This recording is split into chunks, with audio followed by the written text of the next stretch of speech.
हमारे इस मीडिया को प्रचार प्रसार हो, हर जगह वक्फ हो या सामाजिक हो, मुबारक साहब बोलता रास्ता और सामने बैठे हुए तमाम अलग अलग एरिया से आए हुए तमाम मोजीज हजरात,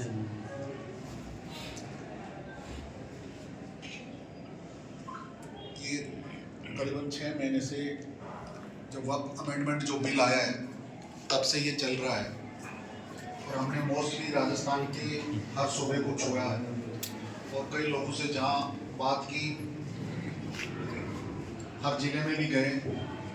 लेकिन मैं एक हफ्ते से सीकर ही था, मेरे वालिद यहाँ एडमिट है आईसीयू में, तो मैंने खान साहब से बात की। इकबाल साहब की इच्छा थी, ये कई बार इन्होंने वीडियोस दिखाए कि शादी में मैं जहाँ भी जाता हूँ वहाँ शादियों में मैं खड़ा होकर ज़रूर निश्चित रूप से निकाह के बाद ये कहता हूँ कि अभी हमारा सबसे बड़ा फर्ज ये है कि इन इबादत गाहों को बचाना बहुत लाजमी है। अगर इन इबादत गाहों को आप नहीं बचा पाओगे तो आने वाला समय बहुत स्ट्रगल का टाइमिंग है।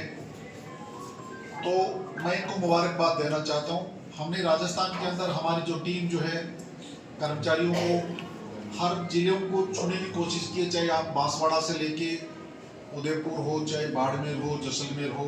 केवल अभी गंगानगर हम नहीं जा पाए, बाकी ऐसा कोई जिला नहीं छोड़ा जहां हम जाने की कोशिश नहीं की। कोई जिले वाला व्यक्ति ही नहीं कहे, फिर भी हमने कोशिश की कि मैं स्वयं, जैसे मान लो चूरू में, खुद चूरू से ताल्लुक़ रखता हूँ, वहाँ के लोग एक्टिव नहीं थे, लेकिन फिर भी मैं एक मस्जिद में जुमे की नमाज में मुझे मौका मिला, मैं वहाँ खड़ा होकर उनसे गुजारिश की। और शादियों में भी जाते हैं, मौत मैयत में भी जाते हैं, तो सिर्फ आजकल एक ही टारगेट होता है कि ये वक्फ अमेंडमेंट बिल को बचाना बहुत लाजमी है। क्योंकि अमेंडमेंट जो ये बिल है, ये वक्फ की संपत्तियाँ, ये वक्फ आज़ादी से पहले का है। वक्फ ये जो झूठी अफवाहें फैलाते हैं कि अक़लियत के लोग किसी भी चीज़ पे टावल रख देते हैं, चेयर पे, प्रॉपर्टीज़ पे, वो वक्फ हो जाती है या उनका वो मालिक बन जाता है। ये बिल्कुल गलत है। हिंदुस्तान की आज़ादी के बाद आप कहीं पर भी, अगर जैसे वकील साहब बैठे हैं, असरार साहब हो, चाहे कोई भी इनकी जो टीम है, या सामने आमिर खान जी और मेरे बड़े भाई याकूब साहब हैं, थानदार जी और जो भी लोग बैठे हैं, जिस इंसान का फ़र्ज बनता है वो समझाएं कि वक्फ कोई अक़लियत के लोगों ने बिल इसको कॉन्स्टिट्यूशनल नहीं बनाया संविधान। ये हिंदुस्तान की मुस्तक़बिल के बाद, आज़ादी के बाद, ये सरकार के जो पार्लियामेंट कमेटी, जो राज्यसभा और लोकसभा के द्वारा एक बिल लाया गया, बिल में ये एक्ट बनाया गया, संविधान बनाया गया अलग से। और इस संविधान के बाद ये सरकार ने यहाँ की रेवेन्यू, जो प्रिंसिपल सेक्रेटरी होते हैं, चीफ सेक्रेटरी होता है, कलेक्टर होता है, एसडीएम होता है, तहसीलदार होता है। खान साहब एक मिनट आप थोड़ा सा जो बिल जो लेके आते हैं, जो बात करते हैं, तो उन लोगों ने बाकायदा सर्वे होता है, सर्वे के बाद बाकायदा लिस्ट बनती है। लिस्ट में ये बताया गया कि ये संपत्ति सीकर कलेक्टर ने, एसडीएम ने, तहसीलदार ने और यहाँ के मान लो नगर पालिका के ईओ है, उसने चिन्हित करके बाकायदा साइन करके देते हैं कि ये फला जमीन इतने बिका, इतना बिस्वा, उस समय से फला व्यक्ति ने ये जमीन वक्फ की है। और वक्फ करने के बाद हम उस सरकारी डॉक्यूमेंट्स के मुताबिक हम किसी प्राइवेट व्यक्ति की जमीन को नहीं मानते, क्योंकि वक्फ तब माना जाता है जब सरकारी रेवेन्यू में रजिस्टर्ड हो जाती है।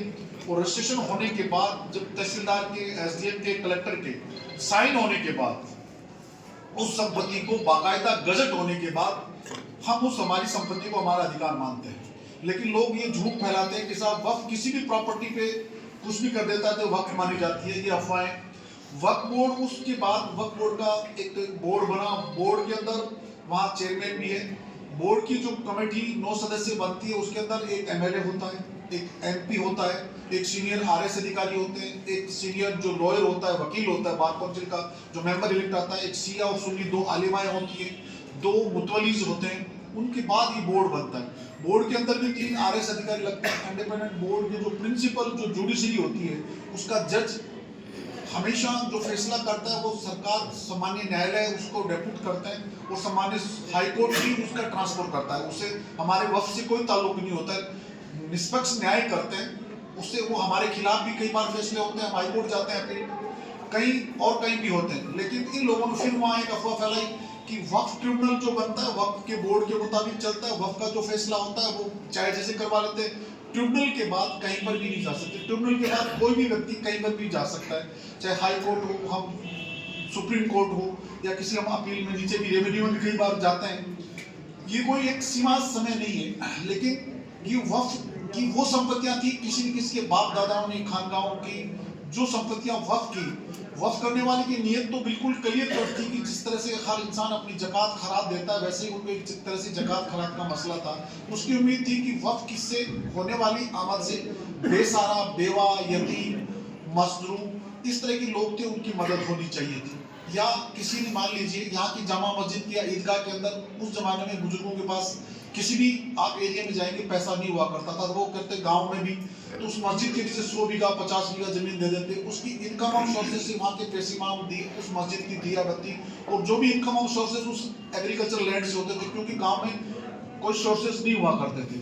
लेकिन अब उन्होंने, कुछ लोगों ने, जो बेईमान किस्म के लोग थे, उन्होंने अपने नाम करवा ली। उससे नाम करवाने से वो सोच रहे उसका टाइटल चेंज नहीं हुआ है वक्फ का जो है, लेकिन उनकी गलतफहमी होगी मैंने पटवारी, क्योंकि रेवेन्यू डिपार्टमेंट सबसे भास्ट डिपार्टमेंट, आप उनसे कुछ भी करवा लो, किसका कचरा कहाँ डालना है, किसका कचरा कहाँ डालना है, प्रॉपर्टी भूमाफियाओं के द्वारा मिलकर किसी को भी बेच सकते हैं वो, चाहे हवा महल की जयपुर की रजिस्ट्री करा लो, चाहे जयपुर की सिक्योरिटी कलेक्टर की रजिस्ट्री करा लो, लेकिन वक्फ की संपत्ति का टाइटल चेंज नहीं हुआ। सेटलमेंट में भी वही बोलेगा, चाहे कुछ भी करें।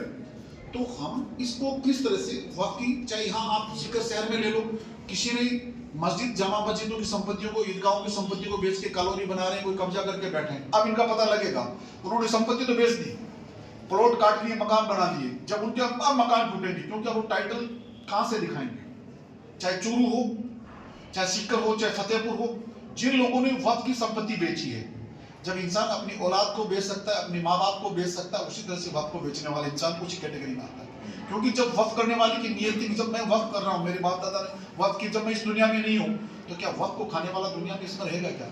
बिल्कुल क्लियर करके इस्लाम में तो अपने अमाल काम आते हैं। जब इंसान जिंदा होता तो सब कुछ, मरने के बाद तो मेरे बीवी बच्चे भी मेरे को मेरे नाम लेके नहीं पुकारते, मेरे माँ बाप नहीं पुकारते, मेरा बेटा नहीं पुकारता, तो फिर मैं किसके लिए कमा रहा हूँ?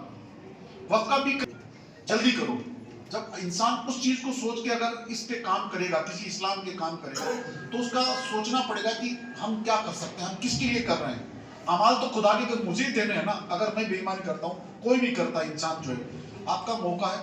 कल मैं खान साहब से बात के बाद एक छोटे से प्रोग्राम में फतेहपुर भी था, मुझे बहुत अच्छा लगा जब एक कुरैश बिरादरी के जो वहाँ के सदर साहब और अलग अलग मुझे मिले, उनसे मैंने गुजारिश भी की, आप लोग आओ, जिसका समय निकालो, फोकट की चौधराहट मत करो, ये आपका समय। जिस तरह से अभी तबलीग का भी मैंने एक अलग चीज हटके बताता हूँ, मैंने हर मसलक को छुआ। ये लड़ाई मसलक की नहीं है, ये लड़ाई वक्त को बचाने की है। जब खुदा के घर जाओगे तो आप कौन हो, शिया हो, सुन्नी हो, देवबंद हो, बरेलवी हो, जमात से हो, या किसी मसलक से हो, या कौन हो, उससे कोई मतलब नहीं होगा। आपने, मैंने कहा ना, जब मैं क्या किया, मैंने मेरे अमाल वहाँ काम आएंगे। तो मैंने जमात के जो यहाँ सदर थे उनसे मैंने कांटेक्ट किया, मैंने सुनील जमात से मैंने उनसे कांटेक्ट किया, मैंने देवबंद बरेलवी हो, चाहे अहले हदीस हो, चाहे शिया लोग थे, चाहे बोहरा लोग थे, और जो महमूद साहब की, अशद मदनी साहब की थे, वो जमात इस्लामी वाले लोग थे, सबको मैंने उनके हेड्स को जो अलग अलग सबसे बात की। हमने मुस्लिम पर्सनल लॉ बोर्ड के साथ भी जयपुर में मीटिंग की, उनको भी बुलाया। मैंने कहा आप समझाओ, करो। सब लोग उस प्लेटफॉर्म पे आए। तो हम चाहते हैं कि इस तरह से जो यहाँ भी कुछ भूमाफियाओं ने वक्फ की जमीनें बेची, आपको सबको पता है। अब ये जो भूमाफिया अब रोएंगे, जिन्होंने जो प्लॉट काट के अच्छे मकान बना रखे हैं, ये मंडी खटीकान के सामने वाली गली में, नाम लेना मुनासिब नहीं होगा, बहुत सारे जयपुर में जाटिया बाजार में उस समय के सदर साहब थे, उन्होंने लिख के देखी साहब वक्फ की जमीन की 5 बत्ती के ऊपर एक सिंधी ने मार्केट बना लिया। बड़ी दुर्भाग्य की बात है। क्या वो मरने के बाद उनको हिसाब नहीं देना पड़ेगा अल्लाह के उसके घर पे, उसके जमीन? मतलब इतनी बड़ी प्रॉपर्टी जो कई करोड़ों की प्रॉपर्टी, 50 करोड़ से अबाव की प्रॉपर्टी, जो कहा जाता है कि पठानों का कब्रिस्तान था 5 बत्ती के ऊपर, वहाँ मार्केट बन गया। मैंने उसको नोटिस भी दिया, किसी ने कहते साहब वो तो नहीं है, तो जब हमने कोर्ट में एविडेंस दे देते हैं, कोर्ट एविडेंस में बंद हो जाता है। लेकिन उनको ये पता नहीं कि दोनों की, देवस्थान और वक्फ बोर्ड की जमीन की समय अवधि नहीं होती, कभी भी रीओपन भी कोर्ट केस हो जाता है ये दोनों। लेकिन बहुत सारी और संपत्तियां हैं, सबसे ज्यादा फतेहपुर है। यहाँ आपके खंडेला के अंदर, दायरा के अंदर सबसे ज्यादा संपत्ति है। हमने जिस भाई को जिम्मेवारी दी, वो भाई भी टेंडर लगा के बैठ गया, दुकान लगा के, तेरा ये मेरा ये इसका। मतलब पता नहीं कैसे खुदा के घर को जवाब देंगे, ये मेरे चाचा को दे दी मैंने, ये मेरी खाला के बेटे को दे दी। फिर केस होता तो तब वो चिल्लाता मैंने 5 लाख रुपए दे दिए। मतलब दुर्भाग्य की बात है। वैसे ही हमने इस फतेहपुर के हालात के अंदर है, सीकर के अंदर है भाई, जो हाईएस्ट जो प्रॉपर्टी जो है, हर इंसान का फर्ज है जब हम ये तय कर ले हमारे जो फर्ज की तरह इसको अगर आप इतना निभा पाते हो, क्योंकि वक्त पोर्टल के अंदर ये भी ध्यान रखना, अगर आपने संपत्ति को गलत चढ़ा दी, किसी भी संपत्ति को अगर आपने गलत चढ़ा दी तो 6 महीने की सजा भी है और 1 लाख रुपया दंड जरिमाना भी है, क्योंकि इसको बड़े इन्होंने सिस्टमेटिक ढंग से इस वक्त को खत्म करने का काम किया। देवस्थान पे कहीं कोई चीज नहीं की, क्योंकि इसमें राजा महाराजाओं ने भी, जैसे फॉर एग्जांपल झुंझुनू के अंदर जो दरगाह का जो प्रॉपर्टी है, बिसाऊ ठाकुर साहब ने जो प्रॉपर्टी 200 कुछ बीघा थी वहां के गद्दी नशीन उन्होंने बेच खाई, लेकिन दान देने वाला राजपूत था राजा, क्योंकि उसकी कोई जाति नहीं होती थी। यहाँ भी मुगलों ने भी दान दिए, फिर यहाँ के राजाओं ने भी कई प्रॉपर्टीज दान की। यहाँ भी सीकर शहर में भी हमारी गवर्नमेंट में कई जो दरगाहों को 10 करोड़ 20 करोड़ रुपए दिए, 5-5 करोड़ रुपए भी दिए। जो उन खानगाहों को भी सोचना चाहिए, वो उनकी खानगाहें जो है ना, अगर रजिस्ट्रेशन नहीं करेंगे, ये सोचने की दरगाह मेरी है, मैं इसका मुतवल्ली हूँ, दिमाग से निकाल दें, वो दिमाग से निकाल दें, चाहे किसी भी मोहल्ले में हो, कहीं पर भी हो, किसी के पास भी हो, वो दरगाहें भी नहीं बचेगी, क्योंकि कहीं पर भी इनको मार्केट में हर प्रॉपर्टी जा चुकी है, वो प्रॉपर्टी आ चुकी, तो निश्चित रूप से इनकी नीयत खराब है। केवल प्रॉपर्टी 2 प्रॉपर्टी के अंदर वक्त का अमेंडमेंट हुआ, एक बॉम्बे के अंदर प्रॉपर्टी थी, एक दिल्ली की प्रॉपर्टी थी। केवल उस प्रॉपर्टियों को लेके जो बेशकीमती जमीनें थी, भाव बढ़े, और कुछ हमारे लोगों ने उस जो कागज नहीं थे, उन्होंने कहा कि साहब हम जेपीसी कमेटी में मैं भी पेश हुआ, हमारी बोर्ड भी गया, हमने जब कहा कि तुम्हारे ही लोग हमें लाके डॉक्यूमेंट देते हैं, आप आरटीआई लगा लो कि साहब ये खानों जी के पास है, ये इकबाल साहब के पास है, ये जमील साहब के पास है, तो हम ही हमारी कब्र खोदी, हमने हमारी जोना, और बेगुनाहों को हमने गुनहगार बना दिया और उसको कब्र में दफना दिया। ये बुजुर्गों की संपत्ति है।